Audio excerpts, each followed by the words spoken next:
Mepetnya jadwal antara Piala AFF Senior serta kualifikasi Piala Dunia 2026 membuat timnas Indonesia harus membuat skuad yang berbeda untuk timnas senior, supaya fisik pemain tidak terforsir secara berlebihan. Pemain U23 jadi pilihan PSSI sekaligus untuk persiapan tampil di SEA Games 2025.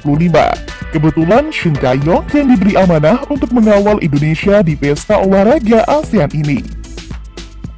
Kalau senior ini kan sudah disepakati, kemarin sesuai arahan Pak Ketua Umum saat rapat, itu beliau menyampaikan sudah disepakati dengan Coach Shin Tae-yong.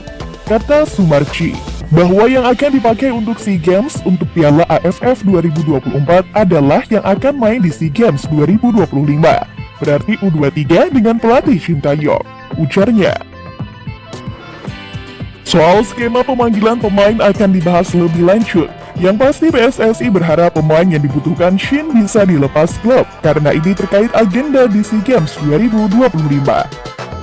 Kalau untuk Piala AFF itu kan tergantung klubnya, kalau klubnya mengizinkan atau tidak. Kalau tidak, ya tidak akan dipanggil, ucap Sumardi menjelaskan. Dan karena melihat respon Indonesia yang menomorduakan laga antara negara Asia Tenggara ini, akhirnya kompetisi ini resmi diundur. Secara spesifik, AFF memperkirakan akan menunda Piala AFF 2024 dari 23 November 2024 menjadi 9 Desember 2024. Dengan demikian, penutupan juga akan ditunda dari 21 Desember 2024 menjadi 5 Januari 2024. Ujar Detail 247. Sementara itu, Bonda menyebut bahwa AFF telah memberitahu pengunduran jadwal Piala AFF 2024 kepada federasi peserta termasuk PSSI. Baru-baru ini, AFF telah mengirimkan pemberitahuan kepada federasi-federasi negara di kawasan ini tentang penundaan jadwal Piala AFF 2024. Imbuh Bonda.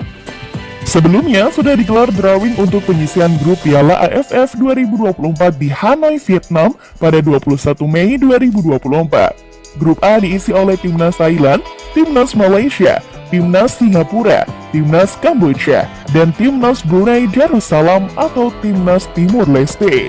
Sedangkan grup B dihuni Timnas Vietnam, Timnas Indonesia, Timnas Filipina, Timnas Myanmar, dan Timnas Laos. Dan sepertinya Australia tak turut serta di kompetisi senior kali ini. Dan walau gunakan tim U23, Madam Tang mengakui Indonesia bukan tim lemah di usia mudanya, karena mereka sudah merasakan ledakan di Timnas U19 kemarin.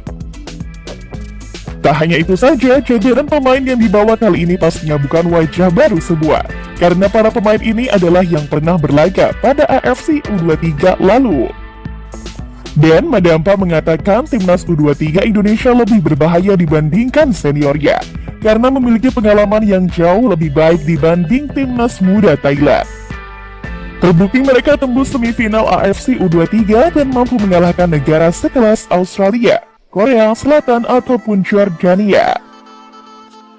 Kita tak bisa memandang remeh kekuatan Indonesia sebagai contoh Piala Asia Senior lalu. Mereka berangkat dengan tim muda namun bisa menembus babak 16 besar, jadi kita harus tetap waspada, ucap Madam Tang kepada media. Dan melihat diundurnya jadwal ini, mungkin AFF tak mau rugi karena Indonesia tak gunakan skuad senior dan ini akan mempengaruhi nilai hak siar mereka karena harus mengalah pada penyiaran kualifikasi Piala Dunia.